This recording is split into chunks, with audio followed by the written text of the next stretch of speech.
Kita sedang memasuki tahun 2020, tahun dimensi yang baru. Sekarang kita baru mengerti bahwa kita sedang memasuki sesuatu yang baru. Keadaan yang baru, masalah yang baru, sesuatu yang belum pernah kita lihat, belum pernah kita dengar sebelumnya. Seperti sudah kita ketahui bersama bahwa COVID-19 dalam tempo yang relatif singkat, sekitar 3,5 bulan, sudah menginfeksi sekitar 160 negara.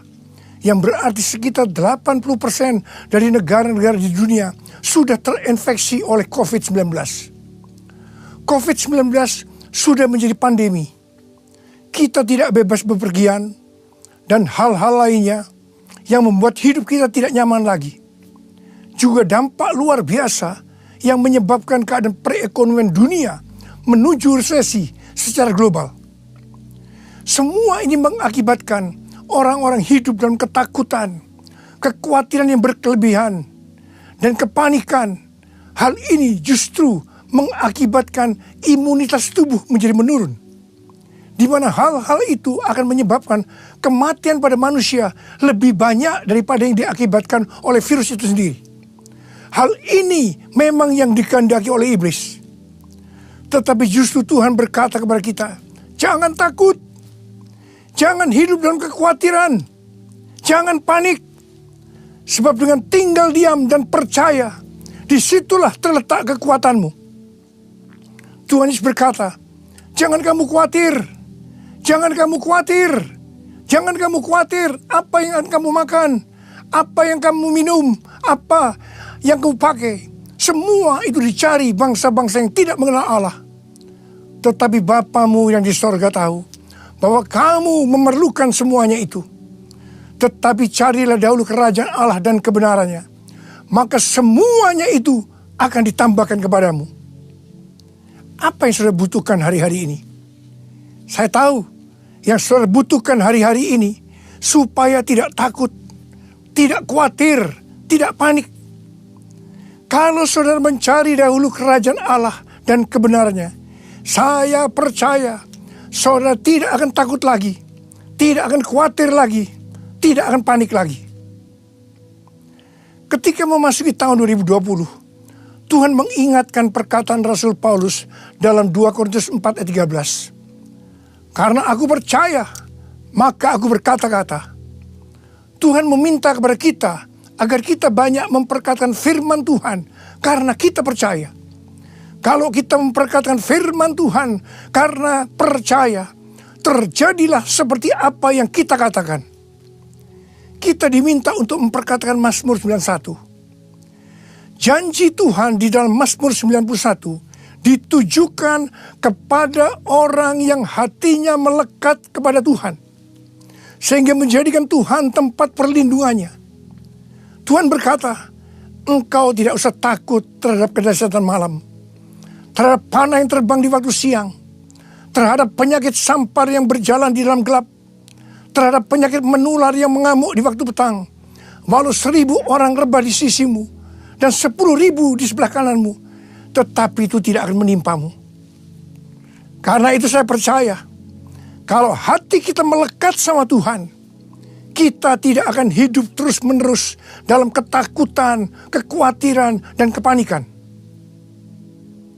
Tuhan berkata dalam 2 Tawarikh 7 ayat 13 dan 14. Bila mana aku menutup langit sehingga tidak ada hujan, dan bila mana aku menyuruh belalang memakan habis hasil bumi. Ini berbicara tentang krisis ekonomi. Dan bila mana aku melepaskan penyakit sampar di antara umatku. Ini berbicara tentang COVID-19. Bukankah ini yang sedang terjadi hari-hari ini di Indonesia? Kalau kita melihat keadaan seperti ini, maka Tuhan menyuruh kita sebagai umat Tuhan di Indonesia untuk merendahkan diri, berdoa, mencari wajah Tuhan, lalu berbalik dari jalan-jalan kita yang jahat. Artinya kita harus bertobat, koreksi diri. Dan Tuhan berjanji, kalau kita melakukan hal ini, maka Tuhan akan mendengar dari sorga dan akan mengampuni dosa-dosa kita semua, dan akan memulihkan negeri Indonesia kita yang tercinta. Sebelum segala peristiwa ini terjadi, COVID-19 masuk Indonesia, krisis ekonomi yang melanda Indonesia sebagai dampak dari krisis global, Tuhan sudah menyuruh kita untuk masuk doa puasa 40 hari. Dari tanggal 1 Maret sampai dengan 9 April 2020. Dalam doa puasa ini, kita harus melakukan seperti yang Tuhan perintahkan. Apakah saudara ikut dalam doa puasa ini? Kalau saudara melakukannya, saya percaya kita tidak akan hidup dalam ketakutan, kekhawatiran, dan kepanikan yang terus-menerus. Ketika orang Israel berdosa kepada Tuhan, maka untuk menghukum bangsa Israel, Tuhan mengizinkan iblis membujuk Daud untuk menghitung jumlah orang Israel dan orang Yehuda. Dan bujukan iblis ternyata berhasil. Karena Daud menghitungnya dengan kesombongan. Setelah menghitung, Daud sadar bahwa ia bersalah kepada Tuhan. Karena dia melakukan itu dengan motivasi kesombongan. Di mana Tuhan tidak senang karena Tuhan menentang orang yang congkak. Melalui Nabi Gad, Tuhan memberikan 3 macam hukuman yang harus Daud pilih. Yang pertama, 3 tahun kelaparan di negerimu, yang artinya krisis ekonomi. Yang kedua, 3 bulan lamanya engkau lari dari hadapan lawanmu dan mereka mengejar engkau. Dan yang ketiga, 3 hari penyakit sampar terjadi di negerimu seperti COVID-19 yang ada pada saat ini. Dengan berat hati, Daud minta kepada Tuhan agar dia dihukum jatuh ke tangan Tuhan saja. Jangan ke dalam tangan manusia. Dan hukuman yang Tuhan pilih adalah penyakit sampar selama 3 hari. Di mana yang mati berjumlah 70.000 orang. Artinya sekitar 8 kali lipat dari yang mati karena COVID-19 saat ini. Melihat kejadian ini, Daud bertobat. Dia sungguh-sungguh minta ampun kepada Tuhan. Setelah itu Tuhan berkata kepada Nabi Gad untuk menyuruh Daud membuat mezbah bagi Tuhan agar tulah ini berhenti.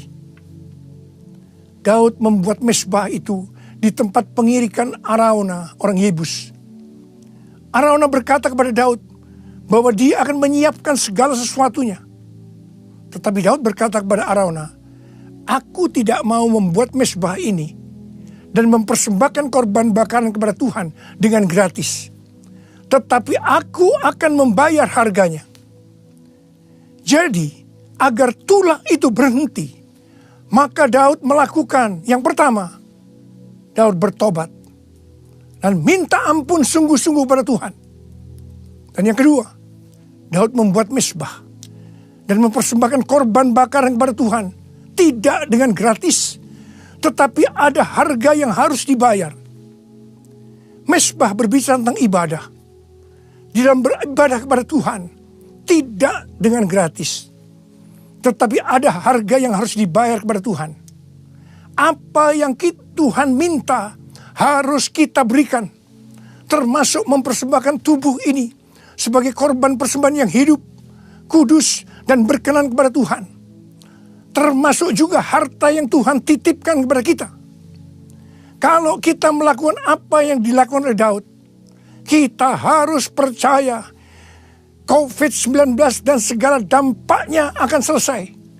Sehingga kita tidak hidup dalam ketakutan, kekhawatiran, dan kepanikan yang terus-menerus. Tahun 2009, ketika Tuhan berbicara kepada saya tentang akan terjadinya pencurahan Roh Kudus. Dan yang Tuhan sebutkan itu sebagai Pentakosta ketiga pada tahun 2013. Hal itu akan seperti yang terdapat dalam Yoel 2 ayat 28 sampai 32. Pada waktu Roh Kudus dicurahkan atau Pentakosta ketiga terjadi, akan terjadi 3 tanda. Tanda yang pertama, anak-anak muda, orang tua akan dipakai Tuhan secara luar biasa. Tanda yang kedua, mujizat akan terjadi luar biasa. Tapi tanda yang ketiga, goncangan juga akan terjadi luar biasa. Dengan adanya 3 tanda ini, Yoel 2 ayat 32 akan terjadi. Yaitu akan banyak orang yang berseru kepada nama Tuhan. Dan mereka yang berseru kepada nama Tuhan, mereka akan diselamatkan. Jadi akan terjadi penuaian jiwa yang terbesar dan terakhir sebelum Tuhan Yesus datang untuk kali yang kedua. Goncangan-goncangan yang luar biasa terjadi hari-hari ini.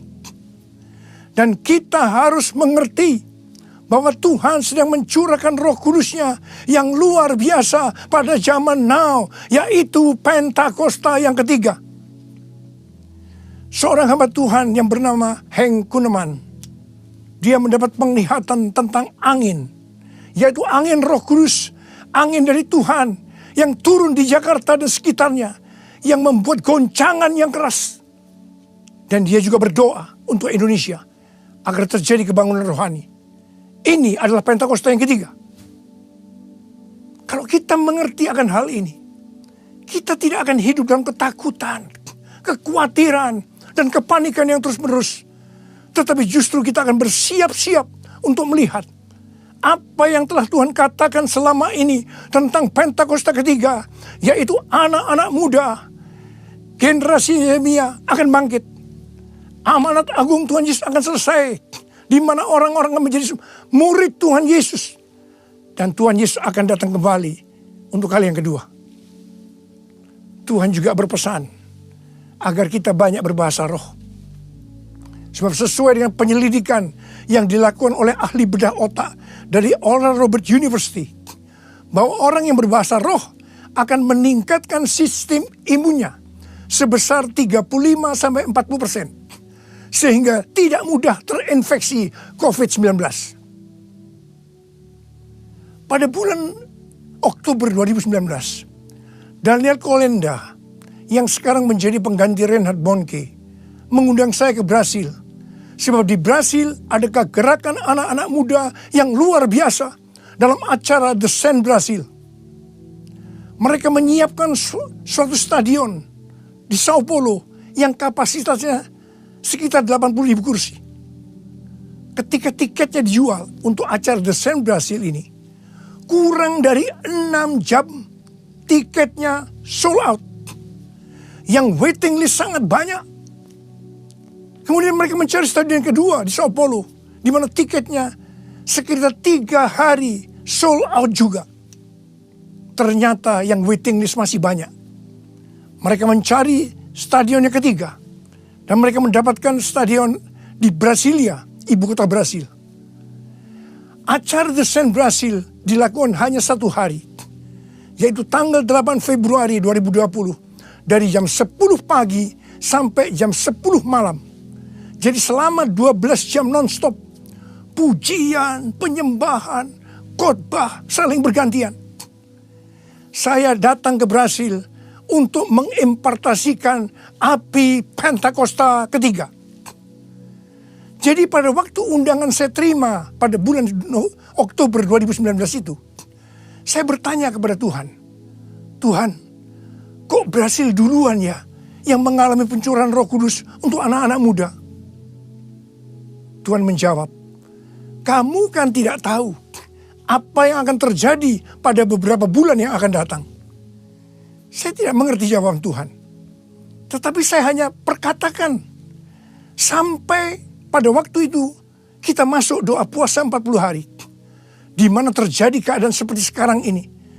Kejadian COVID-19 yang makin meluas.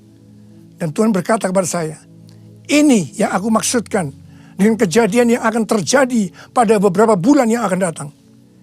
Saya diberikan pengertian oleh Tuhan bahwa melalui semua peristiwa ini akan terjadi kegerakan anak-anak muda di seluruh dunia. Pada waktu saya di Brasil, saya bertemu dengan para pemimpin yang ada di sana. Dan mereka berkata bahwa Indonesia dan Brasil akan dipakai Tuhan untuk memimpin kegerakan anak-anak muda. Saya percaya kalau kita mengerti akan hal ini, kita tidak akan hidup dalam ketakutan, kekhawatiran, dan kepanikan yang terus-menerus. Tapi justru kita akan bersuka cita melihat apa yang selama ini Tuhan beritahu kepada kita tentang Pentakosta ketiga akan digenapi. Dan setelah itu, Tuhan Yesus datang untuk kali yang kedua. Saya mau berdoa buat saudara. Angkat tangan kita. Tuhan, Uralama shikara laba laba laba laba laba laba laba.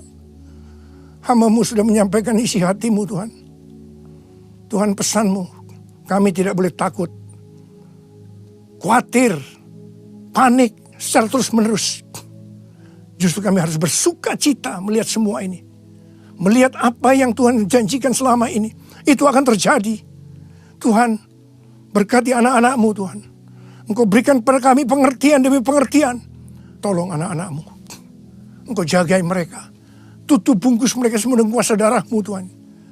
Jauhkan mereka dari serangan si iblis. Yang hari-hari sedang mengacak-ngacak dunia. Tuhan, terima kasih. Berkat-Mu melimpah buat anak-anak-Mu. Terima berkat Tuhan. Terima, terima, terima, terima. Dalam nama Yesus. Sembuh dalam nama Yesus. Sembuh dalam nama Yesus. Amin.